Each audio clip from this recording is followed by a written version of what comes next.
नमस्कार। देवभूमि के दंगल में आप सभी का स्वागत है। शाम के बज चुके हैं 4 और देवभूमि के दंगल में आज हम बात करने वाले हैं कैसे बचेगा जोशीमठ।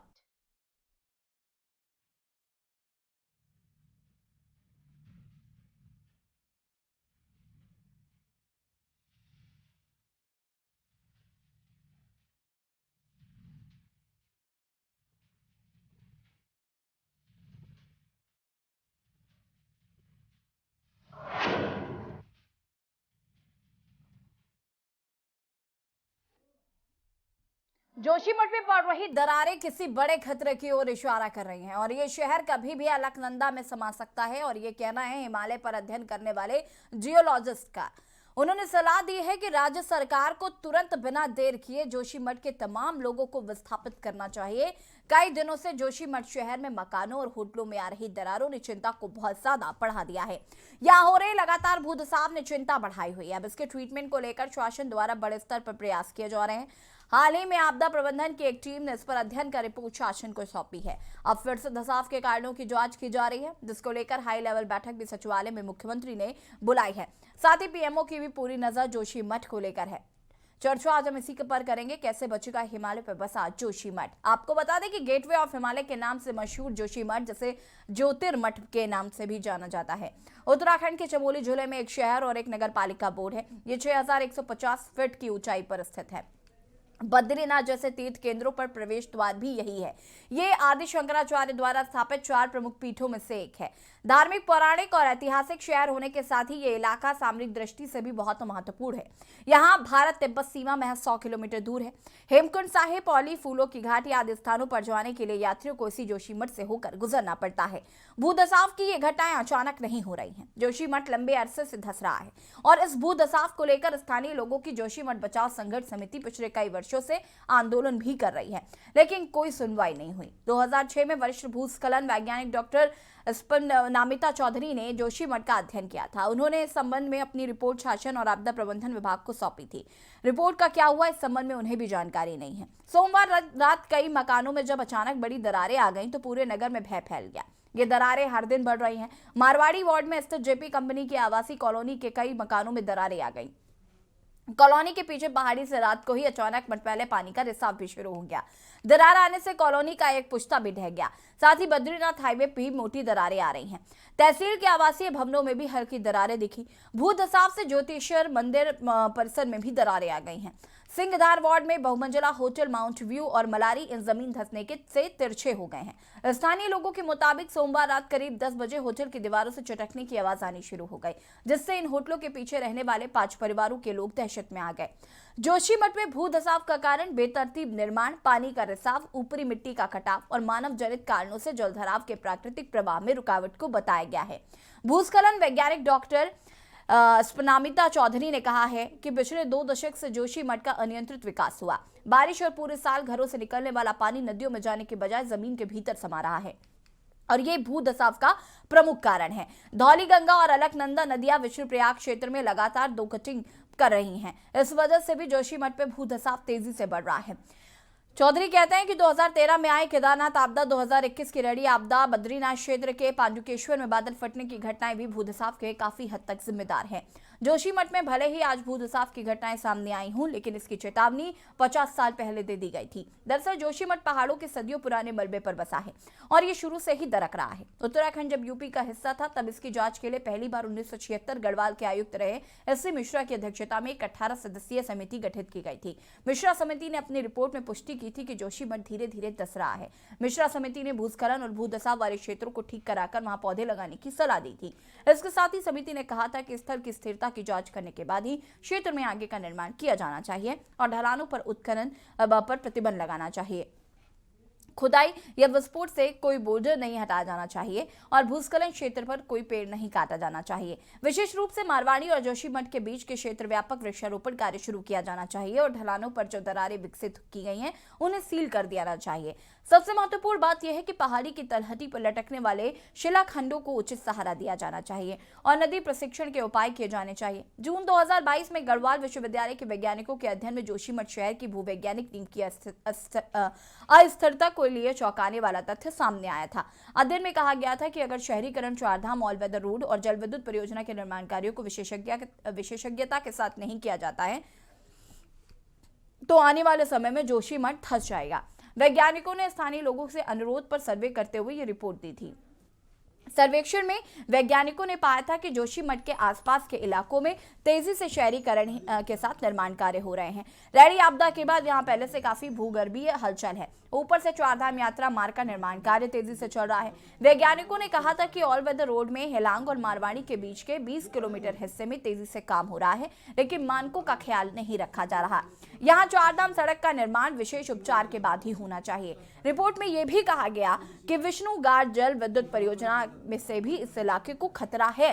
वैज्ञानिकों ने रिपोर्ट में कहा कि तत्काल यहाँ विशेष ध्यान देते हुए नियंत्रित निर्माण होने चाहिए, नहीं तो आने वाले समय में जोशीमठ धीरे धीरे धंसने लगेगा। वैज्ञानिकों को टीम का कहना था कि कई जगहों पर काफी सख्त पत्थर हैं, जिन्हें गलत तरीके से तोड़कर निर्माण कार्य किए जा रहे हैं। भूस्खलन की घटनाएं बढ़ गई हैं, लोगों के घरों में दरारें आने लगी हैं। मलबा गलत तरीके से खुदाई और पत्थर हटाने की प्रक्रिया जोशीमठ के अस्तित्व पर भारी साबित हो रहा है। जोशीमठ से भारत तिब्बत सीमा महज 100 किलोमीटर की दूरी पर है। भूदसाव का क्षेत्र सैन्य क्षेत्र एवं आईटीबीपी के मुख्यालय की ओर बढ़ना शुरू हो गया है।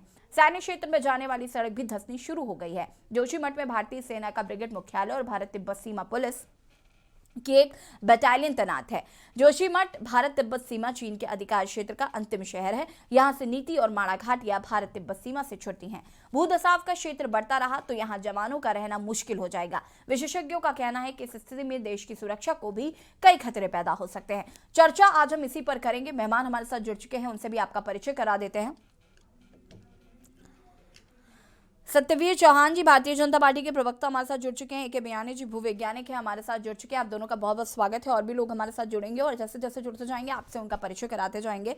और मैं शुरुआत ए.के. बियानी जी आपसे करूंगी। अभी 2 दिन पहले भी हमने इस पर चर्चा की थी और इस पर चर्चा करना बहुत ज़्यादा ज़रूरी इसलिए है क्योंकि जिस तरीके से जोशीमठ का अस्तित्व खत्म होने की बात कही जा रही है, इस बात में कितनी सच्चाई है। और साथ ही साथ जैसे कि अभी मैंने बताया कि 50 साल पहले भी इसको लेकर एक भविष्यवाणी की गई थी और बहुत सारी सावधानियां बरतने की बात कही गई थी। उसके बावजूद भी यहाँ पर किसी तरीके की कोई सावधानी नहीं बरती गई। सच बात है कि सन 1976 में जो गढ़वाल मंडल के कमिश्नर मिश्रा साहब थे, उन्होंने इसका अध्ययन करवाया था और उस वक्त से ही भूस्खलन और भूधसाव की जानकारी उस वक्त से ही हमारे पास उपस्थित है जी। पर ऐसा नहीं है, यह एरिया हमेशा लैंडस्लाइड से प्रभावित रहता है। लैंडस्लाइड का इतिहास देखा जाए तो यहाँ पे काफी पुराना है और अभी जो हो रहा है वो एकाएक जो मामला फ्लेयर अप हुआ या एकाएक जो तीव्रता से ये पानी निकलने लगा और जमीन धंसने लगी, यह बहुत ही विचारणीय विषय है। इसके बारे में भी समय समय पर वैज्ञानिक लोग कहते आ रहे थे, परंतु जहां तक ये बात है कि जोशीमठ धंस के अलकनंदा में समा जाएगा, इस तथ्य से मैं सहमत नहीं हूँ क्योंकि जोशीमठ की ऊंचाई काफी अधिक है और अलकनंदा एक सकड़ी घाटी में बहती है। अगर वो धसाव भी होता है तो एक ब्लॉकेट क्रिएट हो जाएगा। उस ब्लॉकेट का हम समय पर उचित निवारण भी कर सकते हैं। आज उतनी तकनीकी उपलब्ध है कि हम उसको रोका जा सकता है। और ये कहना कि पूरा का पूरा जोशीमठ समा जाएगा, इसके पीछे कोई तथ्यता नजर नहीं आती मेरे को, क्योंकि तो इरोजन तो होता है जिसको कहते हैं कि रिवर बेड के वहां पर इरोजन होता है, तो वो सत्य है, पर इतना अधिक इरोजन भी नहीं हो रहा है अगर आप वहाँ के विजुअल्स देखें तो। और साथ ही साथ जहां तक ये क्रैक्स की बात है, इस बात से मैं सहमत हूँ कि यह क्रैक्स जो वर्तमान समस्या है यह पानी के अंदर जाने के कारण हुई है और वही पानी अब अपना पानी भी निकल रहा है। साथ साथ जो जोशीमठ जिसपे स्थित है वो एक कोलुवियल जोन कहलाता है जियोलॉजी की लैंग्वेज में। मतलब ऊपर का मटेरियल नीचे आके गिरा और वो स्थिर हो गया। वो स्थिर जो हुआ वो हमको ऐसा लगता है वो स्थिर है, पर वो टेम्परेरी है क्योंकि उसमें बाइंडिंग कैपेसिटी नहीं है और वो तरह तरह के पदार्थों का मिलके बनता है और वो उसमें जो सबसे छोटा पदार्थ होता है वो सबसे पहले निकलता है। तो सबसे छोटा पदार्थ क्ले और सिल्ट होती है, तो ये क्ले और सिल्ट जो निकल के आ रही है पानी के साथ, यह विचारणीय विषय है। और क्ले सिल्ट का रोकना फिलहाल जब ही संभव होगा जब हम पानी जो जमीन के अंदर जा रहा है उसको रोक पाएंगे, तभी होगा। इसलिए सबसे पहले ये जरूरी हो गया यहाँ पर कि हम पानी कहाँ से जा रहा है उसको देखें, खास जी। करके वर्षा का पानी जी। तो बहुत इंपॉर्टेंट है। साथ ही साथ जो एक और तथ्य मेरे दिमाग में आया है, जो मुझे समझ में आ रहा है कि जो घरों का सीवर का वाटर है वो अभी अंदर जा रहा है, और अगर सीवर वाटर जा रहा है तो ये बड़ा आसानी से हम इसका आकलन कर सकते हैं कि कितना सीवर वाटर जा रहा है और बिल्कुल। वो उसमें से कितना निकल रहा है। इसका मतलब ये है कि जोशीमठ के अंदर सीवर वाटर का भंडार है या जो बरसात के पानी का भंडार है, उसका ट्रैकिंग करना बहुत जरूरी है, और उसके लिए हमें जियोफिजिकल सर्वे की जरूरत होगी। सरफेस जियोलॉजिकल सर्वे से उसमें काम नहीं चलेगा, और जियोफिजिकल भी सर्वे दो तरह के होंगे इसमें। एक तो ये बताएगा कि जोशीमठ जो लैंडस्लाइड जोन पे स्थित है उसकी मोटाई कितनी है, वो हम सेस्मिक रिफ्लेक्शन टोमोग्राफी की टेक्निक से जान सकते हैं। और इसके साथ साथ हमको ये भी देखना पड़ेगा कि पानी का रास्ता क्या है। अगर हम पानी का रास्ता ट्रेस कर सकते हैं तो वो उसको इलेक्ट्रिकल रजिस्ट्रेटिव टोमोग्राफी टेक्निक से हम कर सकते हैं। तो इन दोनों तकनीकों का प्रयोग करके जो बहुत जरूरी है, उससे सबसे पहले पानी का रास्ता पता लगाया जाए, और फिर ये पता लगाया जाए कि इसमें कितना थिकनेस है जो जोशीमठ के जो लैंडस्लाइड जोन जिसपे जोशीमठ स्थिर है, और इसके बाद ही हम कोई स्थायी समाधान निकाल सकते हैं, उसके पहले निकलना मुश्किल है। ठीक है, मैं वापस आऊंगी आपके पास एक बयानी जी, और इस पर आगे भी विस्तार से हम चर्चा करेंगे। सत्यवीर चौहान जी हमारे साथ जुड़ चुके हैं, भारतीय जनता पार्टी के प्रवक्ता हैं, साथ ही साथ लखपत बुटोला जी भी जुड़ चुके हैं जो कि कांग्रेस के प्रवक्ता हैं। आप दोनों का बहुत बहुत स्वागत है एक बार फिर से। और सत्यवीर चौहान जी, क्या कुछ कहना चाहते हैं भूदसाव को लेकर, जो खबरें लगातार सामने आ रही है, जोशीमठ के लिए जो चिंता का विषय लगातार ये बना हुआ है?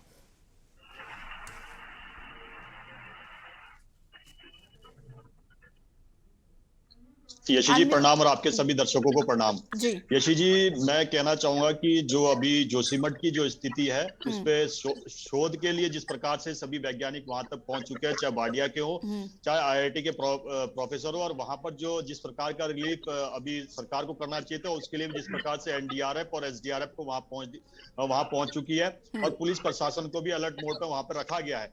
और दूसरा वहां जो गढ़वाल कमिश्नर है सुशील कुमार जी, वो भी वहां पहुंच चुके हैं। आपदा प्रबंधन के जो सचिव है रंजीत सिन्हा जी, वो भी वहां पहुंच चुके हैं। आपदा प्रबंधन के अधिशासी अधिकारी पीयूष होतेलिया जी, वो भी सब वहां पहुंच चुके हैं। और जिला प्रशासन वहां पर राहत कार्यों में लगातार जुड़ा हुआ, और जो वहां पर कार्य चल रहे हैं इस समय, चाहे वो एनटीपीसी का हो, चाहे वहां पर जो नगर पालिका है उसके जो कार्य चल रहे हैं, और दूसरा वहां पर बीआरओ के जो कार्य है, उन सभी को अगले आदेश तक तत्काल उस पर रोक लगा दी गई है। अभी जो मुख्यतः मैं कहना चाहूंगा एनटीपीसी और दूसरी एक कंपनी वहां पर एससीसी है, उनको 2-2 हजार प्री फैब्रिकेटेड हाउसेज बनाने के लिए उनको कहा गया, और 43 परिवारों को अभी जिला प्रशासन, जो मेरे पास अभी तक आंकड़ा आया है कि 43 परिवारों को अभी शिफ्ट किया गया है। उसमें से 5 परिवारों ने अपने आप शिफ्ट होने की अनुमति मांगी है, 5 परिवार शिफ्ट हो चुके हैं। दूसरा जो व्यवस्था की गई है वहां पर जो राहत शिविरों में, चाहे बिजली हो, चाहे पानी हो, भोजन हो, शौचालय, अन्य सभी सुविधाओं के लिए नोडल अधिकारी नामित कर दिए गए, उनको सभी को जिम्मेदारियां सौंप दी गई है।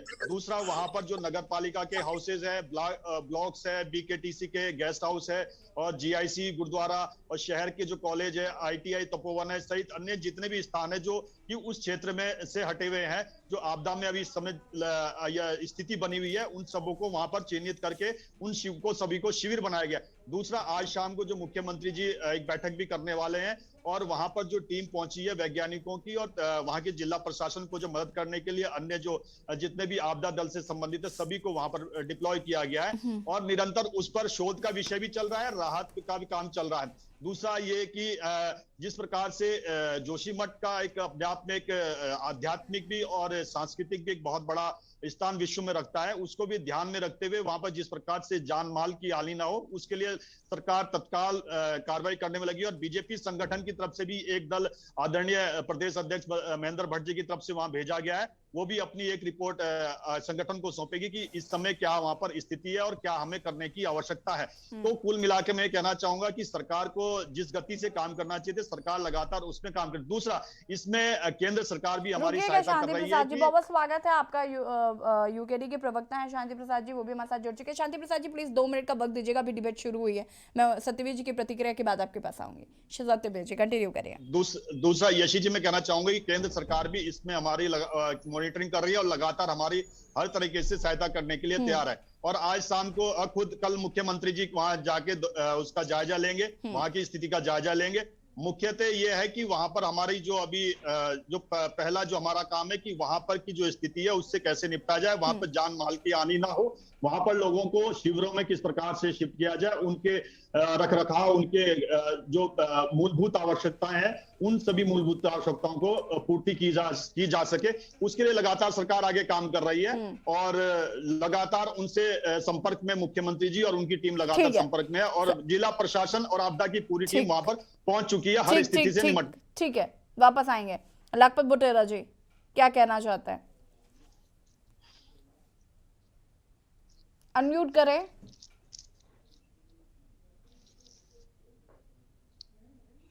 हेलो जी, आवाज आ रही? हाँ जी।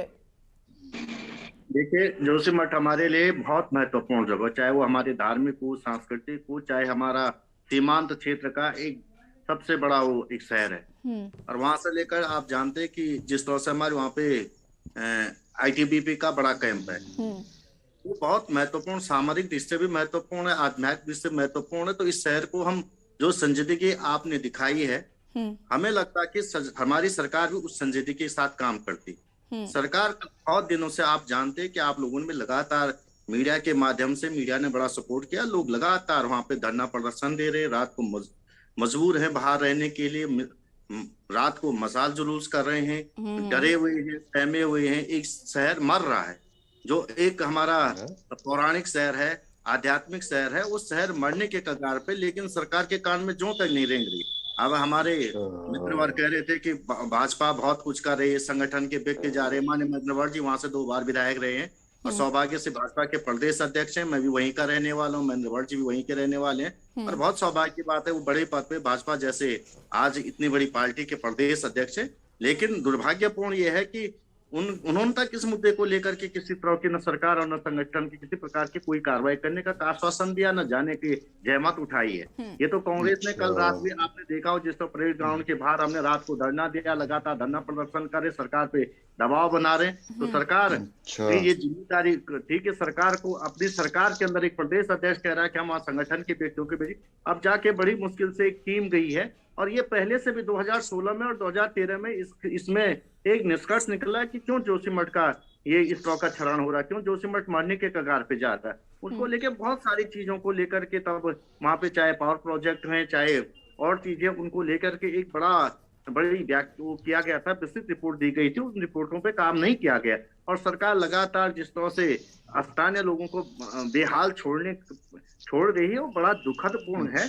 मैं ये जरूर कह सकता हूँ, आपसे एक बात कह सकता हूँ कि जो परिस्थिति, जी सतवीर जी की बात मैं सुन रहा था, लेकिन जो चीजें मैं आपसे कह सकता हूँ, जो आज जिस बदहाली में जोशीमठ को सरकार ने छोड़ा है और जिन परिस्थितियों में लोगों को वहां पे दर तड़पने छोड़ा है, मरने के लिए छोड़ा है, लोगों की परिस्थितियां खराब हैं। और इसलिए हो सकता है कि वहां भाजपा का विधायक जीत के ना आए, जी वहां से चुनाव हार गए, वहां से चुनाव हार गए। ये राजनीति का भी इनका कारण हो सकता है, संवेदनाओं का। मैं समझता हूँ कि राजनीति अनम्यूट कर लीजिए खुद को, बार-बार अच्छा बोलने से कुछ होगा नहीं। तो बहुत अच्छा होता है यदि आपने उन लोगों को इस तरह की राजनीति के दंश का स्वीकार नहीं बनाया होता कि हमारे वहां से विधायक हार गए, प्रदेश अध्यक्ष हमारे चुनाव हार गए, तो वहां लोगों को मरने के लिए छोड़ दे। वो मैंने आपसे कहा कि जोशीमठ केवल राजनीतिक भावनाओं का केंद्र नहीं है, ये हमारे लिए सामरिक बहुत महत्वपूर्ण केंद्र है, आध्यात्मिक महत्वपूर्ण केंद्र है। और क्योंकि मैं वहां का रहने वाला, बटोला जी आपका जवाब दे दूं आपकी बात का? नहीं सत्यवीर जी नहीं देना है जवाब, मुझे शांति प्रसाद जी को रुक करना है, रुक जाइए। आप अपना जवाब दीजिए, मैं वहां का रहने वाला हूँ, हमारे मैं वहां गया हूँ, मैं कई बार। ठीक है लखपत बुटेरा जी, मैं आपको यहाँ पर रोकूंगी। शहर है जोशीमठ, आज अनियंत्रित विकास के कारण खतरे की जद पर आ चुका है। ये बताता है कि वर्तमान जो सरकार है वो तराजू वाली मानसिकता से काम कर रही है। ये उसी का परिणाम है कि ये हमारी देवभूमि को भी संकट में डाल चुकी है। हम पूछना चाहते हैं कि जब रैनी में बाढ़ आई थी, उस समय पर एक संकेत दिया गया था कि देवभूमि में आध्यात्मिक क्षेत्र पर इस तरह का विकास स्वीकार्य नहीं है। वहां के तमाम साधु संतों ने इसका विरोध किया। सरकार ने अपनी जिद के कारण वहां पर जो विकास की गंगा बहाने की बात करी, ये उसी का परिणाम है कि हमारे पौराणिक शहर पर संकट आ गया है, जान खतरे में है, लाखों आदमी बेघर हो चुके हैं। दुख की बात है, सरकार इस पर लिपापोती कर अपनी वाई लूटने की बात कर रही है। हमारा ये कहना है, केदारनाथ जो हमारे संतों का इलाका है, हमारे भगवान का एरिया है, वहां पर भी आलीशान कोठियां खड़ी कर कर इन्होंने उस जगह को भी अपवित्र करने का काम किया है।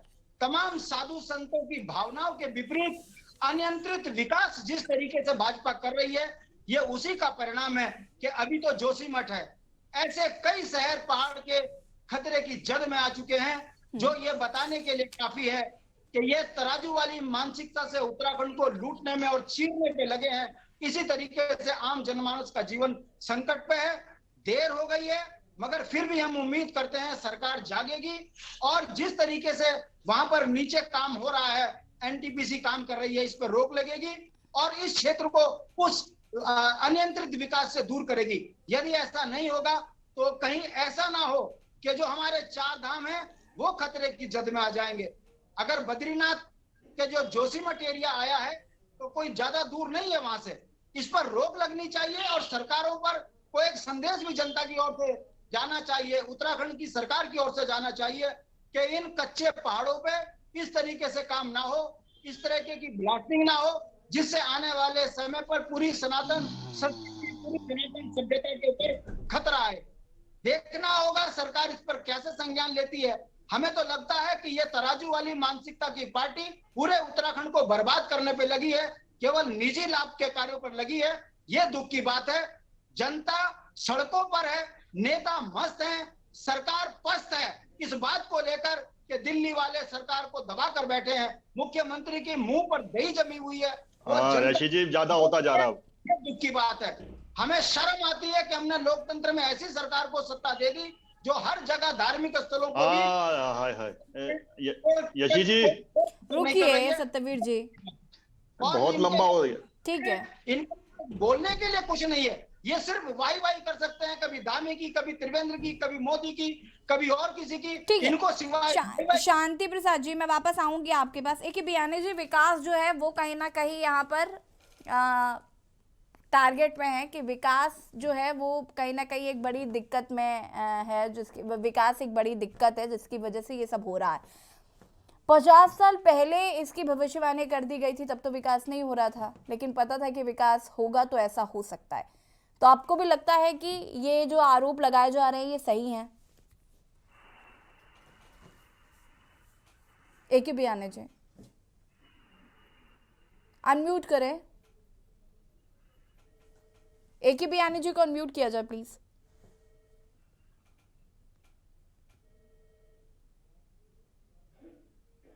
एक ही बयानी जी को अनम्यूट किया जाए प्लीज, मैं पैनल से रिक्वेस्ट करूंगी।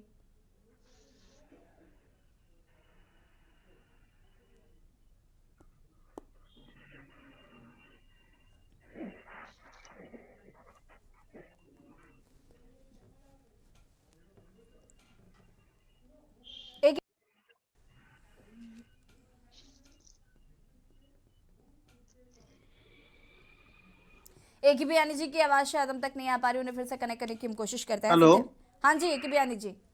हाँ, जहां तक विकास को दोषी माना जा रहा है इन आपदाओं के लिए, तो ऐसा नहीं है। विकास से हमें कई बार फायदे भी हुए हैं। जैसे जब 2013 में उत्तराखंड में अतिवृष्टि हुई थी तो टेहरी डैम ने एक बहुत बड़ा हमारे ऊपर एहसान करा था कि काफी बड़े पैमाने का विकास उसने रोका था। इसी तरह से एक छोटा उदाहरण और दूंगा कि मंदाकिनी नदी में गुप्तकाशी और कुंड के बीच में एक सिल्ली गांव है। वो सिल्ली गांव बार बार प्राकृतिक कारणों के कारण वो धंस रहा था, और उसके धंसने का कारण ये था कि वहां पर जो अलकनंदा का मंदाकिनी का जो नेचुरल फ्लो था उसके कारण कटाव हो रहा था। परंतु जब वहां पे एक डैम बन गया गुप्तकाशी में, जिसको run of the river scheme के अंतर्गत बनाया था, और उस डैम के कारण क्या हुआ कि दिन में वो पानी भरते हैं, शाम को रात को पावर जनरेशन के लिए छोड़ते हैं। तो जब इस तरह का डैम बना था तो उसके बाद जब अलकनंदा मंदाकिनी का प्रवाह रुक गया, तो प्रवाह रुकने से वो सिल्ली गांव जो सिंक कर रहा था या जो सब्सिडेंस हो रहा था वो भी रुक गया।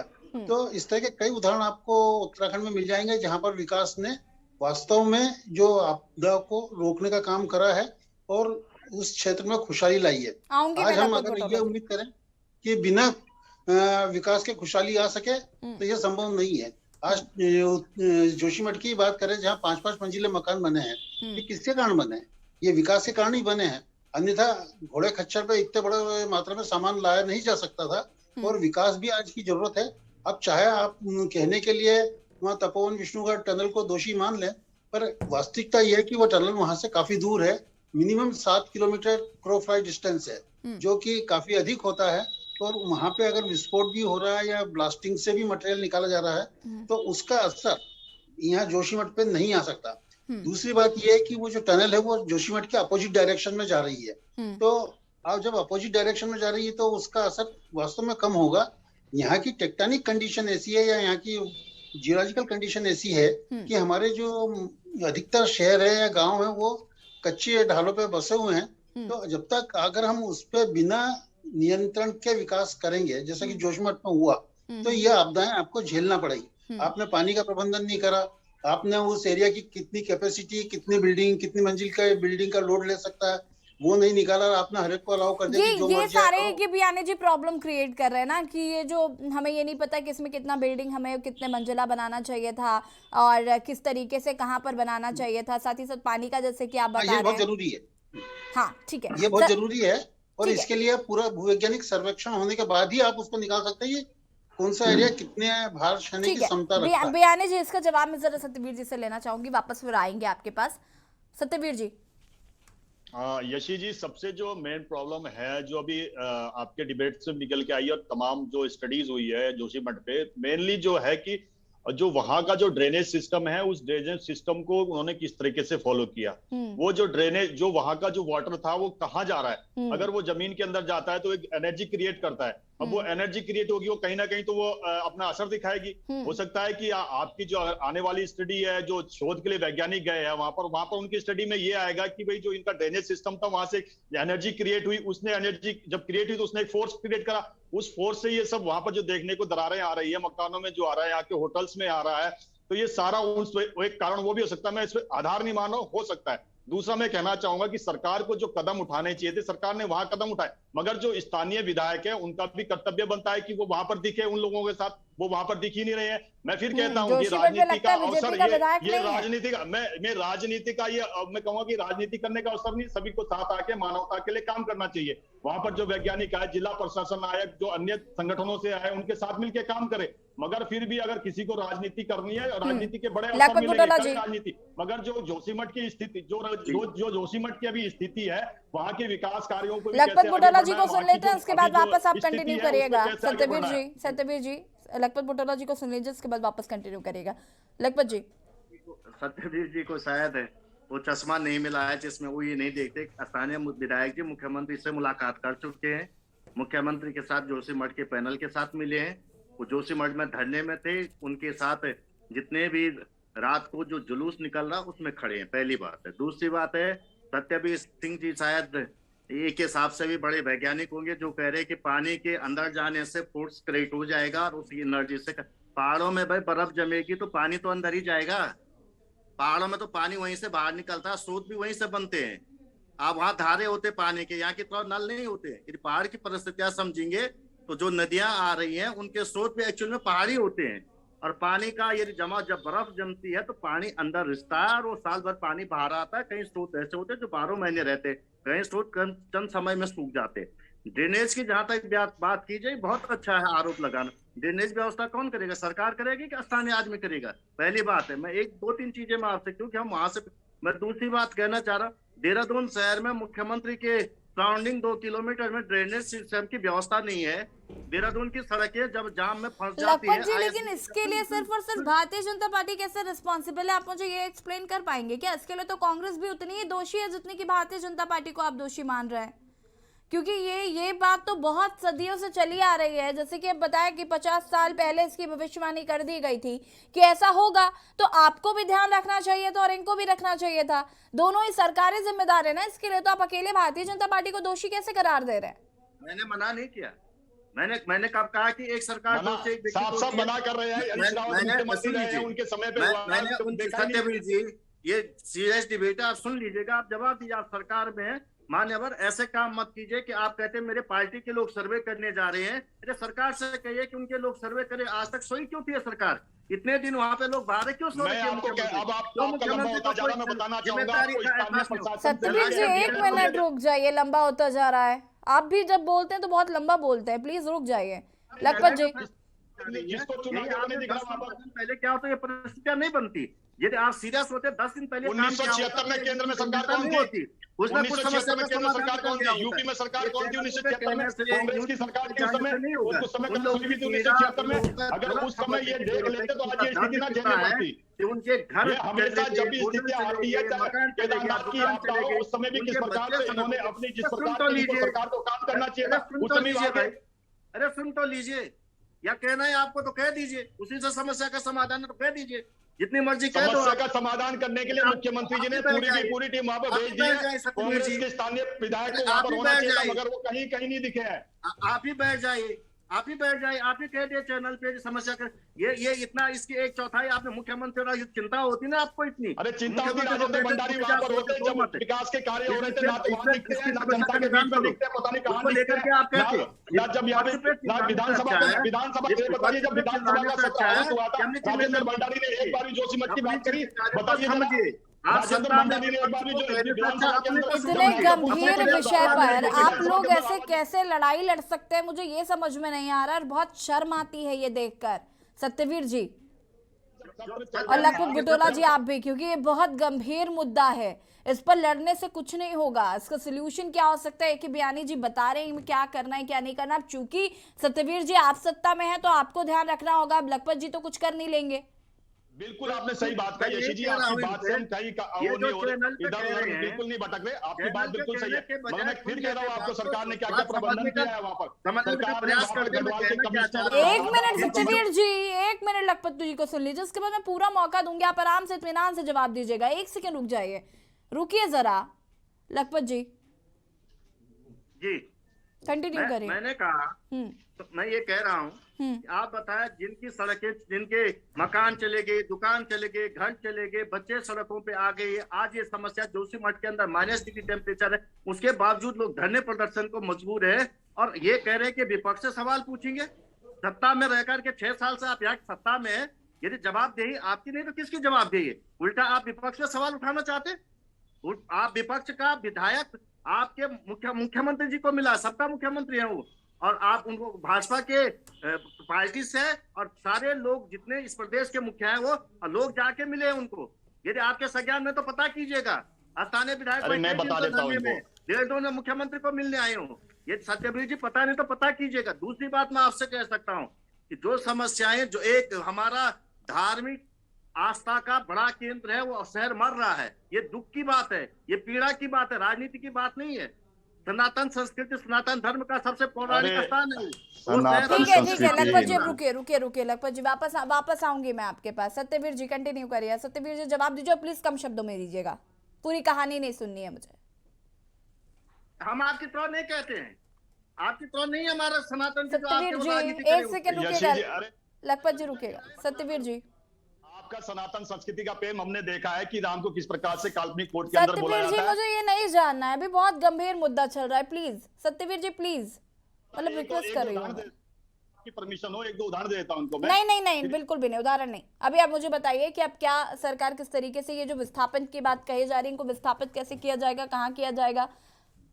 सनातन संस्कृति का ज्ञान बांट रहे बुटोला जी, जरा उनको जाके बताइए वहां 10 जनपद पर जाके कि सनातन संस्कृति क्या होती है। दूसरा हमें ना बताइए। दूसरा मैं कहना चाहूंगा जोशीमठ की समस्या को लेके यशी जी, अभी विधानसभा का सत्र आहूत हुआ था, सबके लिए होता है विधानसभा सत्र, तो एक बार बता दीजिए कि स्थानीय विधायक ने उस बात को उठाया हो, बता दीजिए। हम दोषी होते उनकी बात को ना सुनते अगर विधानसभा सत्र के अंदर, हम समय ना देते, अगर विधानसभा अध्यक्ष इनको समय ना देती विधानसभा के अंदर, एक बार बता दीजिए, आवाज उठाई हो, उस आवाज को तो पूरे प्रदेश में सुना जाता, पूरी सरकार को सुनती उस बात को। ये बताइए कहा एक बार भी आवाज उठाई? अब असलियत इनकी सामने आ रही है ना कि ना तो ये विधानसभा के अंदर आते हैं, जनता के बीच में आते हैं। आपके बीच में नहीं बोला है।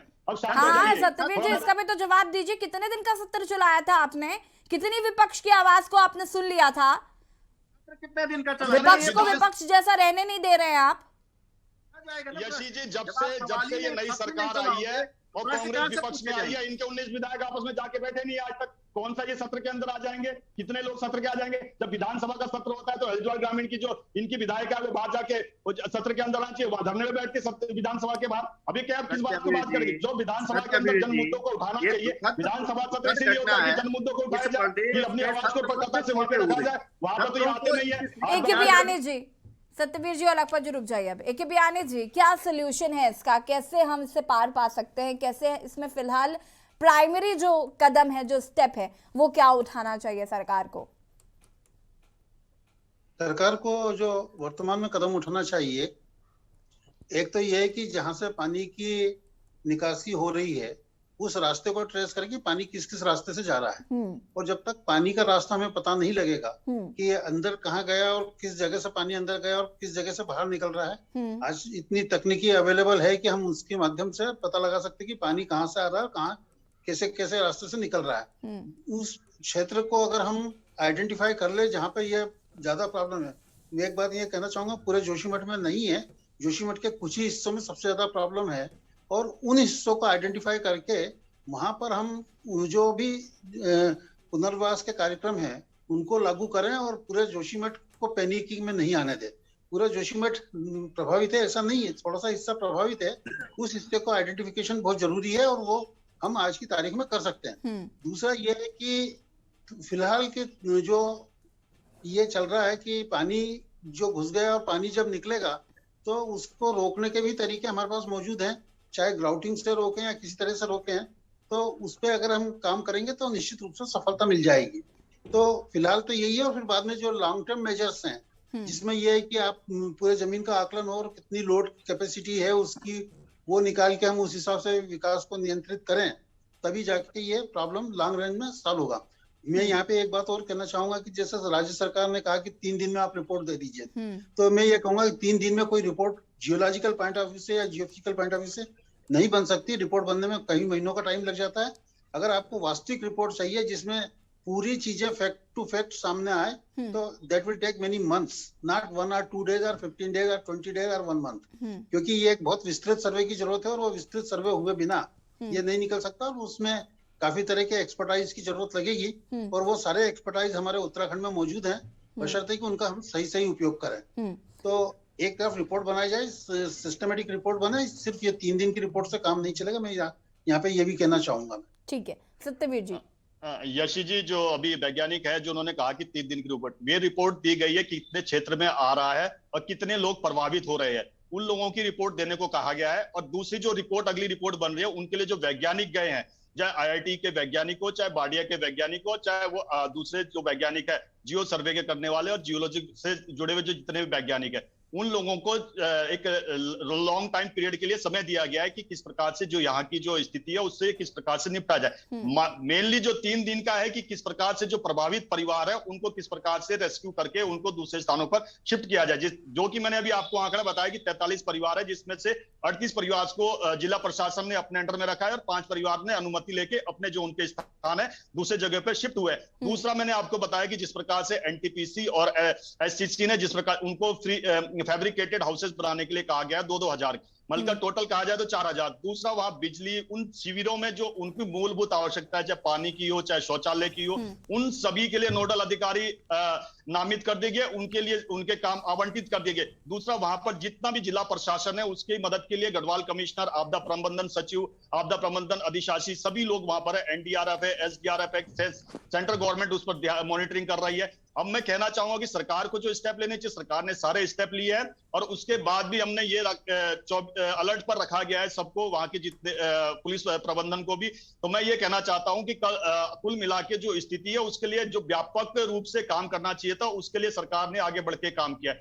चाहे वैज्ञानिक दृष्टि से कहे, चाहे रेस्क्यू के दृष्टि से कहे, चाहे उनके रहने की व्यवस्था के लिए की जाए। तो कुल मिला के जो करना चाहिए था सरकार ने किया। कल मुख्यमंत्री जी खुद जा रहे हैं, अभी 6 बजे सचिवालय में मीटिंग है। फिर भी मैं कहना चाहूंगा कि इस समय सभी को साथ आके काम करना चाहिए। जोशीमठ जिस प्रकार से विश्वविख्यात है और हमारा एक केंद्र है, धार्मिक केंद्र है, आस्था का केंद्र है, और बहुत आदिकाल से वो पौराणिक स्थान है। फिर मैं आशीष जी आपके कहना चाहूंगा कि एक सत्तारूढ़ व्यक्ति होने और जिम्मेदार व्यक्ति होने के नाते कहना चाहूंगा कि वहां की जितनी भी जनता है उनके रेस्क्यू के लिए, उनके रखरखाव के लिए सरकार लगातार काम कर रही है। और इसी के दृष्टिगत आपने देखा होगा कि जिस प्रकार से अभी वहां पर नगर पालिका के जो गेस्ट हाउसेज है, चाहे वो आपके बीकेटीसी के हो, चाहे वहां पे ब्लॉक के हो, चाहे ITI तपोवन हो, उन सभी को रिजर्व में रखा गया है कि आने वाले समय में अगर कोई और ऐसी प्रकार की समस्या उस क्षेत्र में आती है तो वहां पर उन परिवारों को शिफ्ट किया जाए और आने वाले समय में उस पूरे के पूरे जितना भी क्षेत्र इफेक्ट है उसका सर्वेक्षण करने के लिए टीम वहां पर लगातार मौजूद है। फिर और कल देखना ये होगा कि जब मुख्यमंत्री जी जाएंगे तो वहां पर और जो बैठक होगी आज शाम को, उसमें क्या क्या निर्णय लिए जाते हैं, उस निर्णय के बाद कुछ और कहने के लिए हम आगे कह सकेंगे, क्योंकि वो अभी बैठक अभी संपन्न होगी 6 बजे। दूसरा, जिस प्रकार से अन्य दलों का जो सहयोग सरकार को चाहिए वो भी हम बिल्कुल आपके मंच से कहते हैं कि भाई इस समय हमें सभी का वहां पर जोशीमठ में जो आपदा से प्रभावित परिवार है उन सबको हमें अपना परिवार समझ के उनको जिस प्रकार से सरकार बढ़ा रही कदम, वहां पे चाहे पुलिस बल हो, चाहे NDRF हो, चाहे SDRF हो, उनका साथ देना चाहिए। और उत्तराखंड की जो एक हमेशा जो पहचान रही है कि भाई एक कदम आगे बढ़ के कार्य करता है, उस कार्य में सभी को सहयोग करना चाहिए। ठीक है, लखपत बुटोला जी कुछ कहना चाहते हैं? निश्चित रूप से सतवीर जी ने बहुत अच्छी बात कही।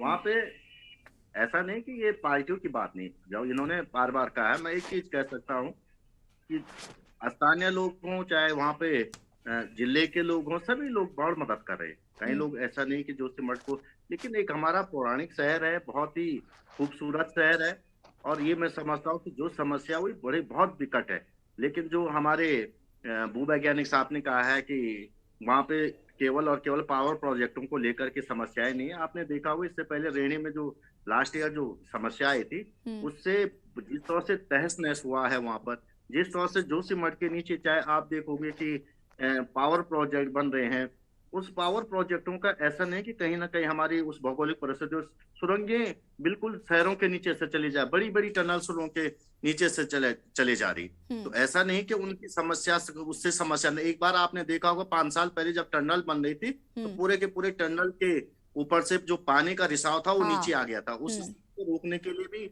बहुत सारी उस समय कहा गया, सरकार ने भी कहा हम बहुत संजीदा है, सभी लोगों ने कहा, लेकिन फिर उसके बाद वहीं ढाके 3 पात हो गए। आप देखो वहां पे जो पावर प्रोजेक्ट जोशीमठ के जो क्षेत्र में, आप देखो उस पूरे क्षेत्र में जिस तरह से एक विकास होना चाहिए, मैं ये मना नहीं करता विकास नहीं, लेकिन उस विकास का फायदा किसको मिल रहा है? जो पावर प्रोजेक्ट बनने किसको मिल रहा है? स्थानीय लोगों को वहां पे 4th क्लास की नौकरी नहीं मिल पाती है। उन पर देश के लिए ठीक है समर्पण हमारा है, लेकिन हमारे लोगों को भी तो कुछ मिले, उन लोगों को भी तो उस, जब आप पावर प्रोजेक्ट बनाते कई गांव का विस्थापन किया जाता, लेकिन जोशीमठ जैसे शहर को, ऐतिहासिक शहर को, उसको छेड़ा नहीं जा सकता है। उस पावर प्रोजेक्टों के दाम पे हम उन शहरों को उजड़ता हुआ, वीरान होता हुआ, मरता हुआ नहीं देख सकते।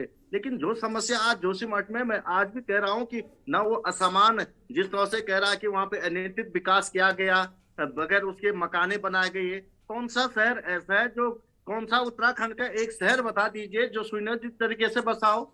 कौन सा एक शहर ऐसा है जिसमें बता दीजिए इतनी समस्याएं बता दिए, ड्रेनेज सिस्टम नहीं है, ये व्यवस्थाएं नहीं है, उनको लेके कोई भी शहर, ये तो बड़े बड़े शहर नियोजित नहीं है, तो वो तो एक छोटे छोटे कस्बे, छोटी छोटी पॉपुलेशनों में है। मैं ये जरूर कह सकता हूँ कि जो समस्या, जोशीमठ एक बहुत हार्ड रॉक पे बना हुआ शहर है, और जोशीमठ के जो पहाड़ हैं वो बहुत ही कठोर हैं। ऐसा नहीं कि वहाँ की जो भौगोलिक परिस्थितियां, उस भूमि में किसी तरह का एकदम से शिथिल भूमि हो वो, और या दलदली भूमि है जिसमें समस्या, ये सैकड़ों साल पुराना, सदियों से पुराना बसा हुआ शहर, आज का कोई शहर नहीं है वो।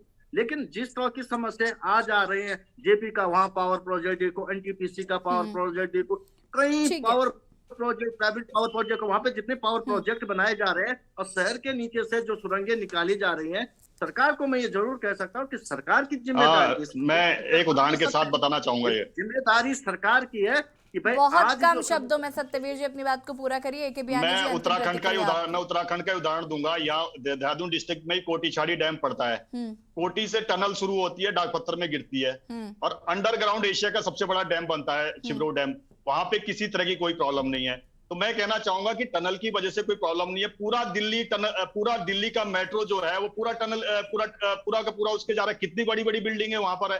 यहाँ अरे का जो मानिए- कारण है उसको अरे जब तक हम भाई- स्टडी नहीं कर भाई- लेते, ये भाई कहना साहब- गलत होगा कि ये उस जो वहां पर विकास के कार्य हो रहे हैं उसकी वजह से। रिपोर्ट आने दीजिए, उसके बाद होगा। दूसरा हमारे पास यहाँ पर इतने बहुत आप बड़े टनल- वैज्ञानिक बैठे टनल हैं को कि जो कैसे हमारी कारण टनल नहीं बन मान रही है सकते हैं? वो कहीं आप दूर, पहले ही जो है- बहुत ही दूर पे एक भी है, आने जो अंतिम बहुत ही दूर प्रतिक्रिया पे है। आपकी। ठीक है सत्यवीर जी, अब वक्त की कमी है हमारे पास, एक भी आने जो अंतिम प्रतिक्रिया। मैं अपनी बात रखना चाहता हूं। मैं डॉक्टर ब्रजेश शती हूं जी। ये जो यहाँ पर मैंने अभी थोड़ा लेट से जुड़ा हूं, उसके लिए माफी चाहता हूं। और जो ये चर्चा चल रही है और बताया जा रहा है कि जांच कमेटी बन रही है, वैज्ञानिकों का दल जा रहा है, तो मैं जब ये योजना शुरू हुई थी उससे पहले भी एक वैज्ञानिकों की कमेटी बनी थी जिसमें एक शासन में बैठे अधिकारी जो आज भी के सर्वे में उनकी हो गई, एक एमपीएस बिस्ट हो गए, भूगर्भ शास्त्री, इन लोगों ने एक रिपोर्ट तैयार की थी और उस रिपोर्ट में इन्होंने साफ तौर से जो है इस परियोजना को लेकर सवाल उठाए थे और जो सवाल उन्होंने उठाए थे आज वो सही साबित हो रहे हैं। पहली बात। दूसरी बात ये है कि 1.5 साल पहले जो है सुनील वार्ड में दुर्गा प्रसाद सकलानी के घर में दरार आने का सिलसिला शुरू हुआ था और तब से लेकर अब आज की जो स्थिति है वो पूरा शहर इसकी चपेट में आ गया है। तो स्थानीय प्रशासन क्या कर रहा था? और आज भी तब शासन प्रशासन सरकार तब जागी है जब लोग सड़कों पे आ गए हैं। सड़कों लोगों ने कहा है कि घरों के अंदर मरने से अच्छा है कि ठंड में जो है आप कड़कड़ाती ठंड में मरना बेहतर वो साबित होगा। तो तब जाके जो है ये सरकार चेती है। मैं यहाँ बताना चाहता हूँ कि एक कहावत है कि ना रोम जल रहा था, नीरो बांसुरी बजा रहा था, तो वही जो है ये सूक्ति जो है वर्तमान जो ये जोशीमठ प्रकरण है उस पर सही साबित हो रही है। जोशीमठ के बारे में बताना चाहता हूँ, ये धार्मिक आध्यात्मिक पौराणिक शहर तो है ही है। ये आदिगुरु शंकराचार्य जी की तपस्थली है।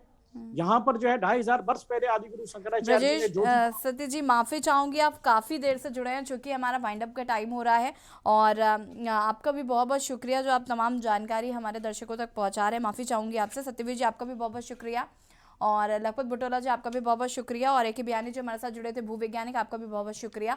और देवभूमि के दंगल में आज हम बात कर रहे थे कैसे बचेगा जोशीमठ, जोशीमठ को लेकर क्या कुछ करना है, क्या तैयारियां सरकार को करनी है। सबसे पहले तो विस्थापित किया जा रहा है उन लोगों को जो वहां पर रह रहे थे, उसके बाद और भी तमाम चीजें जो है उन पर जांच पड़ताल की जा रही है कि आखिर कैसे जोशीमठ को बचाया जा सके। देवभूमि के दंगल में फिलहाल इतना ही। देखते रहिए के न्यूज़ इंडिया। नमस्कार।